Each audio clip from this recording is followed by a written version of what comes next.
வணக்கம். எங்களுடைய யூடியூப் சேனலுக்கு உங்களை மிகவும் அன்போடு வரவேற்கின்றோம். இந்த வீடியோவில் ஆதி கைலாஸ் மற்றும் ஓம் பர்வத் யாத்திரையை பற்றி பார்க்கலாம். முதல் பகுதியில் ஆதி கைலாஸை பற்றின முழு விவரங்களும் கொடுத்துருக்கோம். கண்டிப்பாக முழுவதையும் வீடியோவை பாருங்கள். உங்களுக்கு தேவையான எல்லா இன்ஃபர்மேஷனும் இந்த வீடியோவில் கிடைக்கும். வணக்கம். செல்வராஜ், டெல்லியிலிருந்து.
வணக்கம் நண்பர்களே.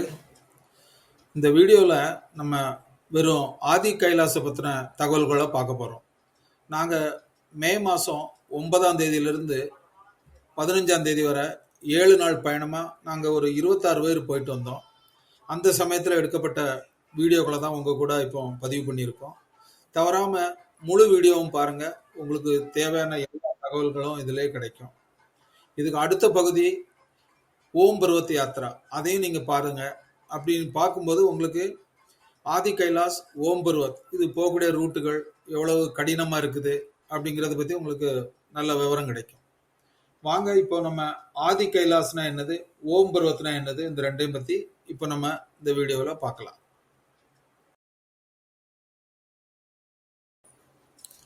இந்த ரெண்டு வீடியோவையும் நீங்கள் பார்த்ததுக்கப்புறம் யாருக்காவது ஆதி கைலாஸ் மற்றும் ஓம் பர்வத் யாத்ரா போகணும் அப்படின்ட்டு ஆசைப்பட்டீங்கன்னா, நாங்கள் மே 31ஆம் தேதி டெல்லியிலிருந்து ஒரு 15 பேரை கூட்டிகிட்டு போகிறதுக்கு பிளான் வச்சுருக்கோம். அதுக்கப்புறம் அதே மாதிரி 16 ஜூனுக்கு 2வது பேட்சை கூட்டிகிட்டு போகிறோம். யாருக்காவது போகணுன்ட்டு விருப்பப்பட்டீங்கன்னா அந்த கீழே கொடுக்குற நம்பரில் நீங்கள் பதிவு பண்ணுங்கள். நாங்கள் அழைச்சிட்டு போகிறதுக்கு ரெடியாக இருக்கோம். இந்த யாத்திரையை வந்து நாங்கள் டெல்லியிலேருந்து 7 நாளையில் பண்ணி முடிப்போங்க. அதை பற்றின விவரங்கள், அதை பற்றின தகவல் எல்லாமே நீங்கள் வாட்ஸ்அப்பில் மெசேஜ் போட்டிங்கன்னா உங்களுக்கு நாங்கள் அனுப்பி தந்துடுவோம். இப்போ வாங்க, ஆதி கைலாஸ்னா என்னது, ஓம் பர்வத்னா என்னது, எதுக்கு நம்ம அங்கே போகணும் அப்படிங்கிறத பற்றி பார்க்கலாம்.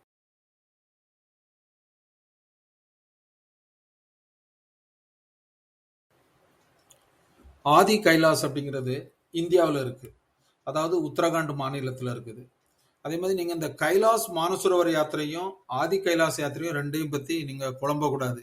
ஏன்னு கேட்டிங்கன்னா, ஆதி கைலாஸ் இந்தியாவில் இருக்குது, மிகவும் எளிமையானது, செலவு குறைவு, பாஸ்போர்ட் தேவை கிடையாது, விசா தேவை கிடையாது. அதே மாதிரி கைலாஸ் மானசரோவர் வந்து திபத்தில் இருக்குது, சைனாவோட விசா தேவை, உங்களுக்கு பாஸ்போர்ட்டும் வேணும். ஆக இந்த ரெண்டுமே சிவன் பார்வதியோட தெய்வீக இருப்பிடமாக தான் கருதப்படுகின்றது.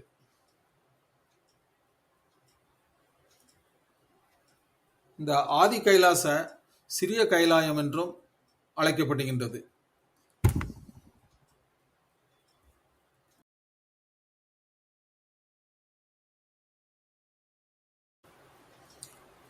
இந்த ஆதி கைலாயம் இமயமலைகளில் உள்ள 5 பஞ்ச கைலாசில் ஒன்றாகும். இந்த இடம் சிவபெருமான் மற்றும் பார்வதி தேவியின் இருப்பிடமாக நம்பப்படுகின்றது. மேலும் இது திபெத் நாட்டில் உள்ள புனித கைலாஸ் மானசரோவர் மலைக்கு இணையாக கருதப்படுகின்றது. ஆதி கைலாஸ் ஆலயத்திற்கு செல்லும் பாதையில் பார்வதி சரோவர் என அழைக்கப்படும் அழகான ஏரியையும் காணலாம். இது சிவபெருமான் மற்றும் பார்வதி தேவிக்கு அர்ப்பணிக்கப்பட்டுள்ளது.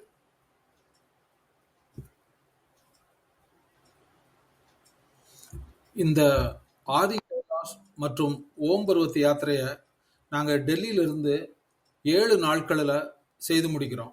எப்படின்னு கேட்டிங்கன்னா, முதல் நாள் தமிழ்நாடு எக்ஸ்பிரஸ் அல்லது காலையில் வரக்கூடிய விமானம் மூலம் டெல்லி வந்து அடைதல். அன்னைக்கு காலையில் பிரேக்ஃபாஸ்ட்டு டெல்லியில் முடிச்சுட்டு ஒரு 350 கிலோமீட்டர் நம்ம பயணம் செய்யணும். எங்கன்னு கேட்டிங்கன்னா, தானக்பூர் அப்படின்ற ஒரு இடம் இருக்குது. 7 மணி நேரத்தில் 6 மணி நேரம் ஆகும். அங்கே போயிட்டு அன்னைக்கு நைட்டு ஸ்டே பண்ணிடுறோம்.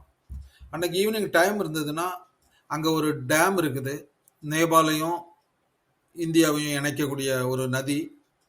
அந்த நதிக்கு போய் பார்த்துட்டு வருவோம் ஈவினிங். 2வது நாள் தானக்பூர்ல இருந்து தார்ச்சுலா கம்ப்ளீட்டு மலை.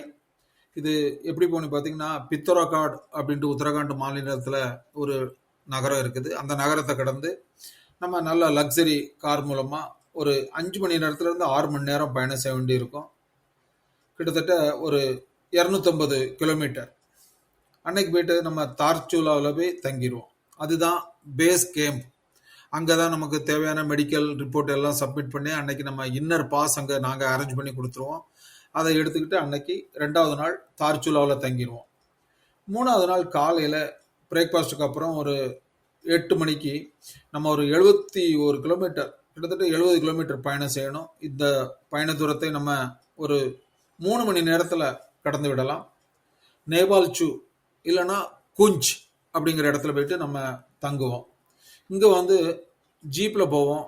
ஒரு ஜீப்பில் 4 பேர் பயணம் செய்யலாம். கிட்டத்தட்ட ஒரு 3லேருந்து 4 மணி நேரத்தில் அங்கே போய் செஞ்சிடலாம். மதிய உணவு ஆன் த வேல நாங்கள் கொடுத்துருவோம். அன்னைக்கு ஈவினிங் நேபால்சூங்கிற இடத்துல தங்கிட்டு 4வது நாள் காலையில் நேபால்சூலேருந்து ஆதி கைலாஸ்க்கு போவோம். நேபால்சூலேருந்து ஆதி கைலாஸ் எவ்வளோ தூரம்னு பார்த்தீங்கன்னா, கிட்டத்தட்ட ஒரு 35 கிலோமீட்டர். இந்த 35 கிலோமீட்டரை நம்ம ஜீப் மூலம் போவோம். ரோடு ரொம்ப நல்லா இருக்குது. கிட்டத்தட்ட ஒரு 1 மணி நேரத்துலேருந்து 1.5 மணி நேரத்தில் போய் நம்ம சேர்ந்துடலாம். நம்ம சேரக்கூடிய இடம் எதுன்னு பார்த்தீங்கன்னா, ஜோலிங்காங். அந்த ஜோலிங்காங் தான் பேஸ் பாயிண்ட் ஆதி கைலாஸ் கோயிலுக்கு போகிறதுக்கு. அதில் வந்து கிட்டத்தட்ட நமக்கு வந்து ஒரு 3 கிலோமீட்டர் நடக்க வேண்டியிருக்கும். குதிரையும் வச்சுருக்காங்க. ஆனால் நாங்கள் வந்து குதிரையை ரெக்கமெண்ட் பண்ண மாட்டோம். குதிரை வந்து ரொம்ப கடினமாக இருக்குது அதில் உட்காந்து போகிறதுக்கு. முடிஞ்ச வரைக்கும் நீங்கள் மெதுவாகவே நடந்துடலாம். 2லேருந்து 2.5 கிலோமீட்டர் ஒரு சைடு நடக்கணும். கொஞ்சம் தூரம் தான் மேலே ஏற்ற மாதிரி இருக்குது. அதுக்கப்புறம் மேலே போனீங்கன்னா சமவெளி தான். ரொம்ப ஈஸியாக நடந்துட்டாங்க எல்லாருமே. கொஞ்சம் பேர் குதிரை எடுத்தாங்க. குதிரைக்கு வந்து போயிட்டு திரும்பி வர்றதுக்கு 3000 ரூபா கேட்டாங்க. ஆனால் குதிரை பயணம் வந்து கொஞ்சம் கடினமாக இருக்கிறதுனால நாங்கள் வந்து ரொம்ப முடியாதவங்க குதிரையை யூஸ் பண்ணுங்க, இல்லை குதிரையும் யூஸ் பண்ண முடியாது, நடக்கவும் முடியாதுங்கிறவங்க அந்த ஜோலிங்காங்கிற இடத்து பக்கத்தில் கீழே ஒரு கோயிலுக்கு வச்சுருக்காங்க. சிவபெருமானோட லிங்கம் இருக்குது. அதில் வந்து ஒரு பெரிய திரிசூலம் இருக்குது. அந்த திரிசூலம் பக்கத்தில் போயிட்டு நீங்கள் கீழே தான் 1 கிலோமீட்டர் இருக்கும். நம்ம ஜோலிங்காங்லேருந்து நடந்து போயிடலாம். அது ஏற்றம் இறக்கம் ஒன்றுமே கிடையாது. ரொம்ப ஈஸியாக நடந்து போயிட்டு அங்கே உட்காந்து நீங்கள் தியானம் பண்ணிட்டு கைலாஸ் மலையை நீங்கள் அங்கேருந்தே பார்க்கலாம். அதாவது ஆதி கைலாஸ் ரொம்ப நல்ல அழகாக தெரியும். அங்கேருந்தே நீங்கள் தரிசனம் பண்ணலாம். நடக்க முடிகிறவங்க அந்த 2.5 கிலோமீட்டர் நடந்து மேலே ஆதி கைலாஸோட கோயில் இருக்குது. அந்த கோயிலை கும்பிட்டுட்டு அந்த கோயிலிருந்து நீங்கள் ஆதி கைலாஸ் மலையை பார்க்கலாம். அந்த கோயிலுக்கு பின்பக்கம் பார்வதி சரோவர் இருக்குது. அதில் நீங்கள் தீர்த்தம் எடுக்கணும்னா எடுக்கலாம். அந்த தண்ணி எடுத்து தலையிலையும் வச்சுக்கிட்டு திரும்ப நீங்கள் ரொம்ப ஈஸியாக நடந்து வந்துடலாம். ஆதி கைலாஸ் தரிசனம் முடிஞ்சதுக்கு அப்புறம் நம்ம அங்கேருந்து திரும்ப நம்ம வந்து நேபால்சூக்கு அதே ஜீப்பில் திரும்பி வந்துடலாம். காலையில் நம்ம ஒரு 8 மணிக்கு போகிறதுனால மத்தியால சாப்பாட்டுக்கு நாங்கள் அந்த நேபால்சூங்கிற இடத்துக்கு நாங்கள் திரும்பி வந்துட்டோம்.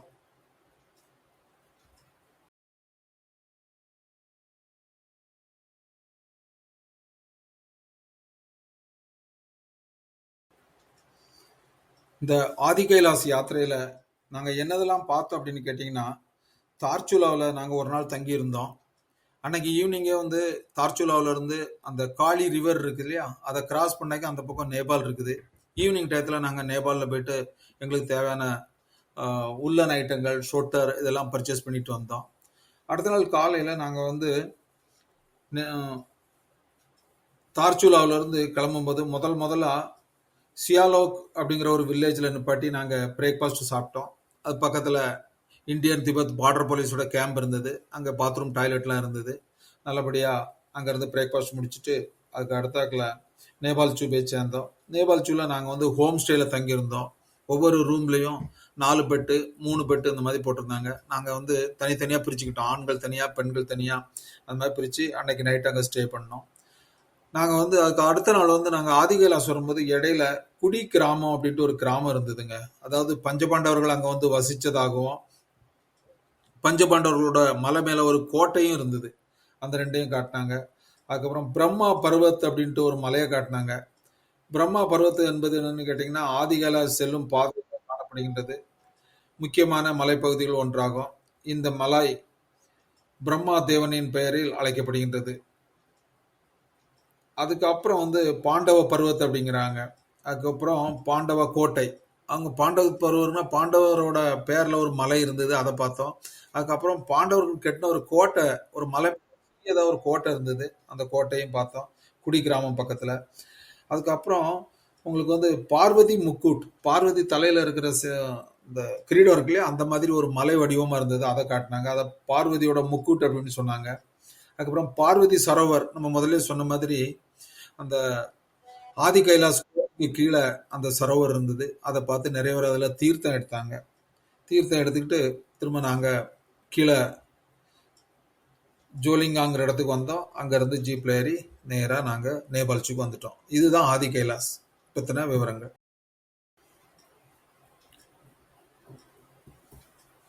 ஜூன் மாதம் 16ஆம் தேதி நாங்கள் சேம் ட்ரிப்பு இன்னொன்று போட்டிருக்கோம். அதே மாதிரி மே 31ஆம் தேதி இன்னொரு ட்ரிப் போட்டிருக்கோம். ஒரு குழுவில் எங்களோட டார்கெட் வந்து என்னென்னு பார்த்தீங்கன்னா 16 பேர்லேருந்து 20 பேர் கூட்டிகிட்டு போவோம். ரொம்ப லக்ஸரி வேன் போட்டிருப்போம். ஒரு வண்டியில் வந்து 8 பேர் உட்காந்து போவாங்க. 1/1 சீட்டு, மகாராஜா சீட் இருக்கும். ரொம்ப கன்வீனியண்ட்டாக இருக்கும் நம்ம போக்குவரத்தில் போகிறதுக்கு. அதுக்கப்புறம் இந்த பயண கட்டணம் என்னென்னு பார்த்தீங்கன்னா மொத்தம் எங்களோட செலவு வந்து இதில் ஒரு ஆளுக்கு வந்து 45,000 ரூபா, அதாவது 45,000 ஆகுது. இதில் வந்து உங்களுக்கு டெல்லி வரக்கூடிய விமான செலவு, ட்ரெயின் செலவு அதில் கிடையாது. அது நீங்கள் எடுத்துக்கணும், இல்லைன்னா நாங்களே டிக்கெட் போட்டு கொடுத்துருவோம். மேலும் இந்த கட்டணத்தில் நாங்கள் எதெல்லாம் சேர்த்துருக்கோம் அப்படின்னு பார்த்தீங்கன்னா இன்னர் பெர்மிட்னு சொல்லுவோம். அதாவது உத்தரகாண்ட் மாநிலத்தில் தார்ச்சுலாவில் இருக்கிற எஸ்டிஎம் வந்து ஒரு பெர்மிஷன் கொடுப்பாரு. அந்த பெர்மிஷனுக்கு வந்து என்னெல்லாம் தேவைன்னா மெடிக்கல் சர்டிஃபிகேட் தேவை, ஆதார் கார்டு தேவை, ஃபோட்டோ தேவை, போலீஸ் வெரிஃபிகேஷன் தேவை, கோர்ட்டில் இருந்து ஒரு அபிடபிட் வாங்கணும். அந்த அத்தாரிட்டி நான் தான், என்னோட பேரும் ஆதார் கார்டும் மேட்ச் ஆகுதுன்ட்டு. இந்த செலவெல்லாம் நாங்கள் இதிலே அடக்கியிருக்கோம். நீங்கள் ஒன்றுமே செய்ய வேண்டாம். ஒரே ஒரு ஃபோட்டோ, அதுக்கப்புறம் உங்களோட ஆதார் கார்டு மட்டும் அனுப்பி தந்தீங்கன்னா இந்த medical certificate, police verification, affidavit உண்டாக்குறது, இந்த மெடிக்கல் இது எல்லா வேலையுமே நாங்களே பார்த்து உங்களுக்கு அந்த பெர்மிஷனை சரியான நேரத்தில் வாங்கி தந்துடுவோம். போக்குவரத்து ஏற்கனவே நான் சொன்ன மாதிரி டெல்லியிலேருந்து தார்ச்சுலா போகிறதுக்கு 2 நாளைக்கும் வந்து 10 சீட்டு உள்ள டெம்போ ட்ராவலர் போட்டிருப்போம். ஆனால் அதில் 8 பேர் தான் உட்கார வைப்போம், லக்ஸரி சீட்டு. அதே மாதிரி உங்களுக்கு மேலே ஆதி கைலாஸ்க்கும் ஓம் பர்வத் போகிறதுக்கும் 4 வீல் டிரைவ் உள்ள ஜீப் இருக்கும். அந்த ஜீப்பில் வந்து 4 பேர் தான் உட்கார வைப்போம். ஃப்ரண்ட் சீட்டில் ஒரு ஆள், மத்தியில் 3 பேர். அதுக்கப்புறம் பின்னால் வந்து நம்ம லக்கேஜ் எல்லாமே இருக்கும். அப்படி கூப்பிட்டு போகிறோம். அதுக்கப்புறம்